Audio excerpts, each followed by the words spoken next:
Is there someone watching this right now who stepped into 2026 with a prayer and a lie? The prayer was, God, this year I'm going to truly live. The lie was, but only when I'm ready, and you didn't realize that became a prison. Because now you're living in a loop. Try, fail, hide, get up, fall, compare, love, Jesus. But live terrified of being seen as an imperfect Christian. And the heaviest part isn't the fall. It's what you do after it. You pull away. Lock your bedroom door. Turn off the lights. And suddenly scrolling on your phone becomes easier than talking to God. You pray quickly. Because it feels like you don't have the right to come near Him like this. You post scripture in the morning and cry with guilt at night. Let me be straight with you. A mask isn't maturity, it's fear. And the more you hide, the more you isolate yourself, even from the one who can heal. Now listen carefully. When God speaks to broken people, to scared people, to ashamed people, He doesn't start by demanding perfection. He starts by saying, do not fear. I am with you. In just a moment, you're going to understand why this phrase completely changes the way you live 2026, and how to answer your calling without needing to wear a mask. You know the cycle. You promise it'll be different. You read the word. Pray with focus. For a few days it works, until it doesn't anymore. You fall, and shame arrives before healing, so you hide. Keep posting scripture, but deep down you know you're on autopilot. Night, phone in hand, endless scrolling, because stopping means feeling. And feeling means remembering that you're far from His presence. And then comes the thought, maybe I'm not cut out for the calling. Maybe real Christians don't struggle with this. But listen, maybe you're just trying to live the faith in the hardest way possible. Alone, hidden, afraid to be real. I've lived this. A few months ago, I was in my car, driving home after filming a video about faith. In the video, I spoke beautifully.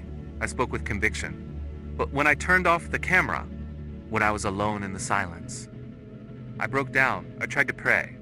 But I wasn't talking to God. I was trying to convince Him that I deserved to be there. And then came that feeling. I can't keep pretending anymore. Hands on the steering wheel. Tears falling. And I said the rawest thing I'd said in months. God, I don't know what to do anymore. I'm exhausted. And you know what happened? Nothing cinematic. Just a strange piece that didn't make sense in that mess. And I understood God wasn't waiting for me to fix my life. He was waiting for me to stop hiding. There's a phrase God repeats more than any other in the Bible. It's not be perfect. It's not try harder. It's do not fear. And in Isaiah 41:10, God explains why, do not fear, for I am with you. Do not be dismayed, for I am your God. I will strengthen you. I will help you. Let this sink in slowly. God doesn't start by demanding change. He starts by offering presence. Think about Peter, the guy who swore loyalty to Jesus and denied Him 3 times in one night. He failed at the worst possible moment. In front of everyone. With fear. With shame. And what did Jesus do after the resurrection? He didn't wait for Peter to recover. He went after him. Cooked breakfast on the beach. Looked at him. And asked, do you love me? Not, are you ready now? Not, did you learn your lesson? Just, do you love me? Because God's calling never depended on your perfection. It depends on your response.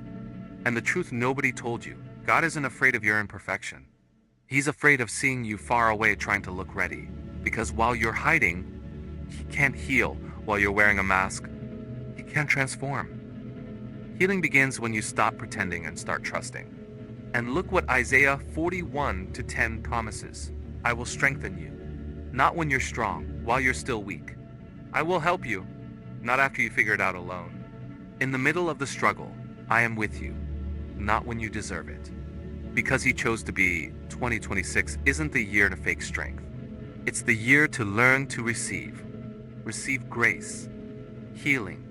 Exercise your calling without masks. So what do you do today? You don't need a perfect plan.